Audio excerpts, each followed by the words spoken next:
I'm not sure what's happening with my internet today. I'm Jana Kellum, and I am the creator and founder of the Everlasting Love Club, here today with Hump Day Relation Tip number 14, which is being right or being happy.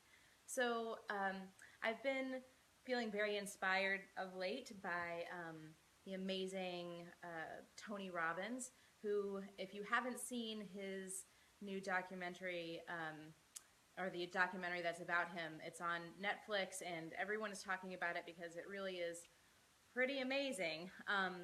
One of the things that I got from that and from some of the interviews that I've seen with him online is this idea of do you want to be right or do you want to be happy? And what I see happening, not just in romantic relationships and intimate relationships, but also really around the world. My cat is joining me. I think that he is interested in this subject too. Really around the world, there's this tendency to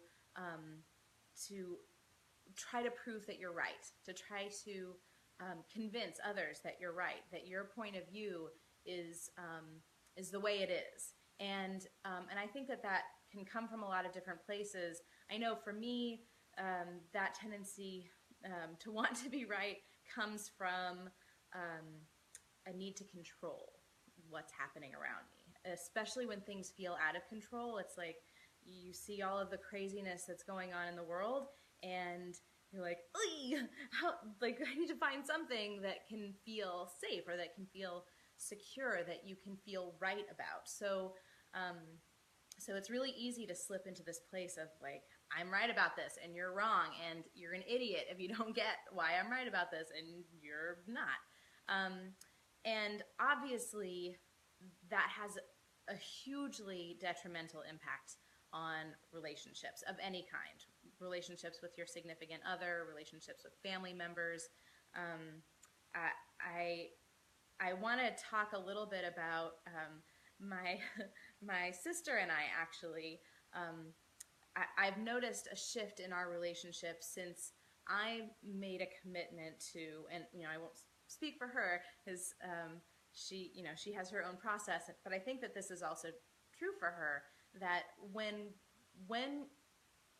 we have any sort of disagreement or conflict, if we are in the place of understand why I'm wrong, or understand, like, tell me, or why I'm right, sorry, not why I'm wrong, understand why I'm right, and here's all of the proof of why I'm right and you are wrong. And all that does is just create, in a previous Hump Day Relation Tip, I talked about energy and the kind of energetic states. And what happens when both people are trying to be right is that it kind of just creates a wall. Like there's nowhere you can go from there. There's no way of really having a healthy connection. There's no way of creating understanding, harmony, peace.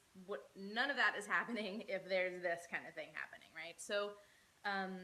So when we can, or when even just one person in the disagreement can get to the place where they go, you know what?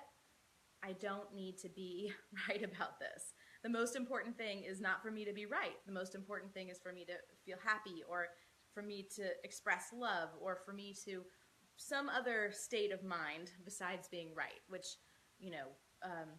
there's freedom in that. There's huge freedom in that. And what's really cool is what happens is almost the opposite of what we think will happen when we let go of needing to be right. Because we think if I let go of this, then the other person is going to be like, ha, told you. And that might happen at first, but I promise you, like, it just changes the whole dynamic of the conversation and actually makes it so that you can have a deeper place of connection and understanding. And it makes it so that you can take your relationship to a deeper place. It makes it so that you can both win, because really the needing to be right thing is a zero-sum game. So I would like to encourage you, the next time you're having any sort of negative interaction or conflict or disagreement with someone, notice if what's going on for you is that you're feeling like, I need to be right about this. and I need to make sure that other person knows that they're wrong about it. And then just try shifting that to, would I rather be right or happy? And I, I, I can't guarantee it, but I can just about guarantee that it will change your life. It has definitely changed things for me and my life, so I would invite you to give that a try. I also invite you to watch that Tony Robbins documentary. It's called I Am Not Your Guru, and it's available in, I don't know, almost 200 countries around the world. It really is extraordinary. I want to also say that my hope for this is somewhat selfish. I hope that on a micro scale, on an individual one-on-one level, if more of us are doing this work, if we're doing our own work, then on a larger scale, we'll start to see things shifting, and we'll start to see more understanding, more connecting, more communities coming together instead of being ripped apart. And yeah, I get a little emotional about that. So let's all give this a try. Why don't we see if that can make some changes that will benefit all of humanity? Okay, so that's what I have to say for today. Thank you so much for being here. I look forward to next week's Hump Day Relation Tip, and I hope you have a beautiful week. Thank you.